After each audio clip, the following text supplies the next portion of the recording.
because years later, in Brooklyn College, they did something very similar to us when we were denied as a faculty the very right to elect our own chairperson. And we developed a movement, it was about a 2-year movement. Sonia Nieto, who's here, was my colleague. Students, the community. I mean, we created what Puerto Rico es un verdadero peo.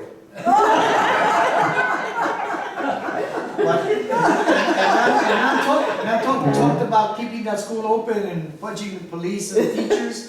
We did not allow the chairperson appointed by the Board of Higher Education and the president of Brooklyn College, we did not allow her to come into our office, the office of the chair. Our candidate was Maria Sanchez, and we had a slogan that we use all the time, and that was Sanchez sí, Lugo no. Sanchez sí, Lugo no. And we got arrested, as you know. 44 of us. 3 faculty members, Sonia was one of them, I was one of them, and the late Emilio Arias, a wonderful person who also started here too. Emilio, playwright, poet. Emilio and I went from the frying pan into the fire. Yes, 25 to Brooklyn College. It was just an incredible period of time. Somebody mentioned 1968. I was a high school teacher before I came to Brooklyn College. Actually, I worked in Kingsborough where we had a bilingual, the Institute of Bilingual Studies.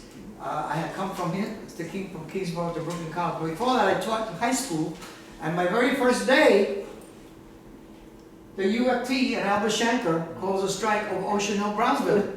It was not about money, it was not about... I went from the fire to the fire to the fire. So what I hear now is so inspirational because I'm saying, there's something about our community that said, we're not going to take this, you know? I mean, it takes that type. And I saw that, by the way, there was a demonstration yesterday at Brooklyn College because we were denied by the president a 5th tenure-bearing senior line. They offered us what they call a lecturer's line, and we refused it. This happened just a week and a half ago. Wow. We had a demonstration yesterday, the first after like 2 years because of the pandemic. And we had about 100 people there. We had faculty, we had white students. We have a fabulous leadership of the oldest student organization in CUNY is the Puerto Rican Alliance. And that generation now came in, these young kids, and they spoke yesterday. He said, me pararon los pelos. Frank, and they kept the struggle and said, we will not give up, we're going to fight.